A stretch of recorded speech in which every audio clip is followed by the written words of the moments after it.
In this lesson, we will cover the basics of working with tables. Tables are very similar to lists, and in many respects, working with them is identical. A table consists of a set of cells, columns, and rows. In the example, I have created a table containing first names, last names, middle names, and phone numbers. This is the table we will be working with, extracting data from it and adding new entries.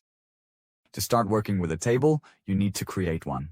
To do this, right-click, select Create Table, and it will replace the list.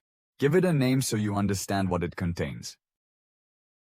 Next, you can load data into it from a file or by parsing a web page. We will be loading data from a file.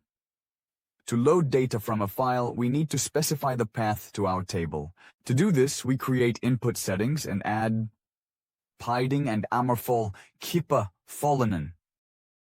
We create it. And specify the path to our table. Let's wash it down. Next, let's go over these checkboxes. Just like with lists, you can choose whether or not to save changes to the table in a file. Or you can check the box for Save Empty File. That is, when all the data, all the cells in our table become empty, the file will be removed if this checkbox is not selected. If we check it, then even if the file is completely empty and all the data has been deleted, it will still remain as needed. And for the table format, we always choose CSX or CX because, that's the format we work with. Next, the first row of headers. This means that here we describe the columns. That is, column A is for first names, column B is for last names, and C is for phone numbers. In order for these not to be just headers, but to remain completely unchanged, we need to check this checkbox, and we set the checkbox for displaying non-Latin characters. So, if you have any non-standard characters, for example, Russian letters, German, Frankfurt, those that have a unique rhythm and sometimes display incorrectly, then to ensure they display properly, check this box. As for the checkbox regarding data types, I don't understand what it does. I know what data types in programming are, but I don't understand the function of this checkbox. That's why I never check it. Alright, we've specified the file path, so we insert it here by applying the file. And now we can restart the project to populate our table. Data from the file. Next, let's add an action. So, let's go ahead and restart our project. We can see that our table has been filled with data. And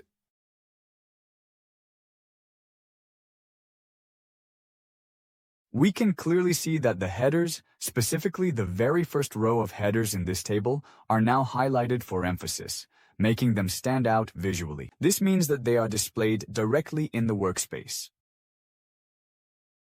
Next, let's go over a basic action. In order to work with tables, we need to add an action. Tables and actions with tables. So, I'll move the arrow over to them. We select the table we want to work with, and let's go through their actions. The actions are very similar, I would even say identical, to those with lists. Let's, for example, take a column. Here, you select the designation of the column you need. For example, I want to select column A and save all the data from it into some list. Let's create a list. Let's make a new list. And select it. After performing the action, the list is created. We can see that the first column has been saved, meaning all our names that were here, have been saved. Works the same way with strings. So, if we now change it, and, by the way, select a row, the list is also saved. And here, just like with lists, we can choose which row we need to take, by number, by the one containing certain text, or the very first one.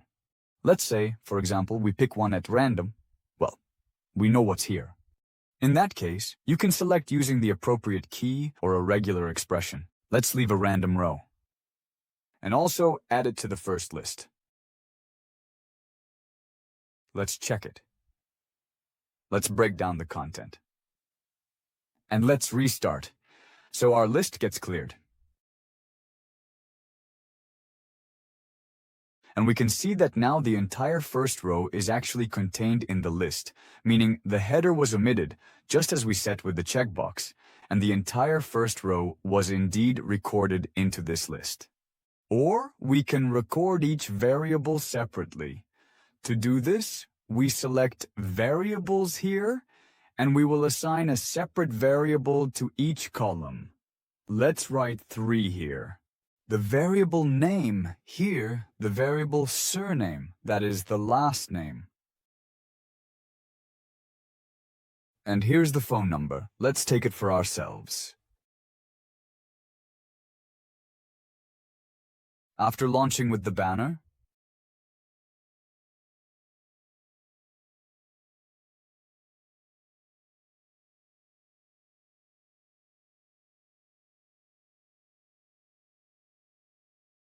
so with the mod Zactes, you enter the data into the table.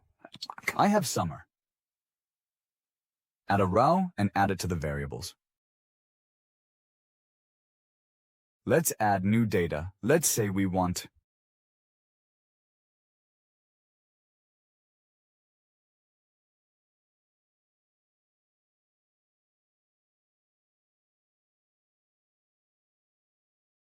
the phone number to be 333, and so on.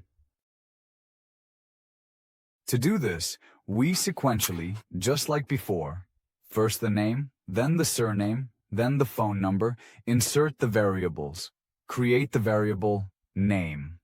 And here's an important note. If you want to add data to a table in these formats, use the string tab separator. For this, you write a curly brace, a dash, and a prompt immediately pops up for you. To select the string tab, it loads immediately. And only after the separator do you enter data into a new column. This is the column separator. You write the surname, then you can separate or copy it.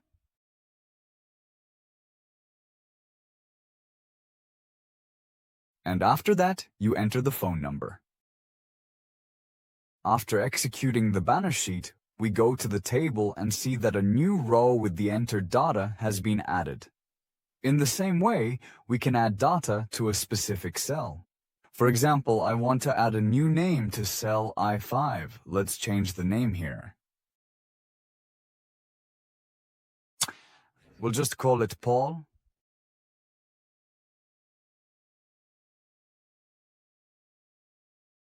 And we need to enter it in the cell of the banner sheet itself, the material. And we specify the cell location, that is, the row and column A.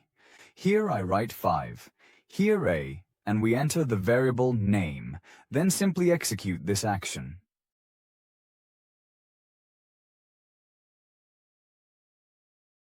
In cell 5, we have the name Paul recorded. You can also get the number of columns. To do this, select the corresponding action. For example, get the number of columns. Let's store it in the variable check. Executing the action, pool at night. We go into variables and we see that it gives us 3 columns. Now let's change this action and get the number of rows. Let's write down the aces of the check variable. We have 6 rows. We can also link to a file.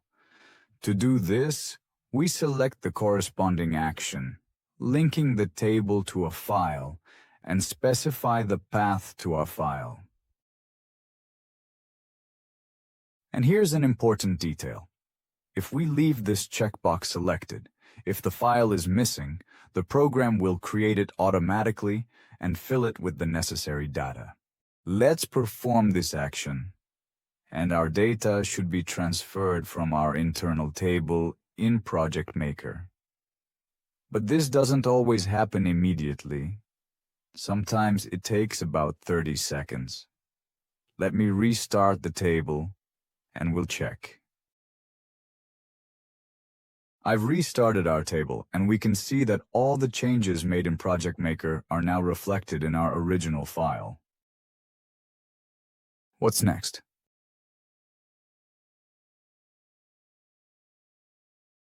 We can also read an individual cell. To do this, we select the corresponding action and choose the same cell with the name Paul. Let's write it into the variable name, execute the action, and in cell A5. Well, here it's actually A6, or rather A7, because the numbering starts from 0. And in addition, the header row is not counted. The corresponding cell was selected. If you look here, everything is selected correctly. We can also sort the data in the table. To do this, we select the appropriate action. You can set the conditional column A and specify either ascending or descending order. In other words, you can choose how you want the data in your list to be sorted. We can use deletion, deleting rows in exactly the same way as in lists. You can choose random, by number, or by a nerve-satisfying regular expression, whether it contains the text or not. It's the same with columns. Well, with columns, you just select which one you want to delete, and that's it. In other words, tables are practically no different from lists and have quite a large number of similar commands. See you in the next lesson.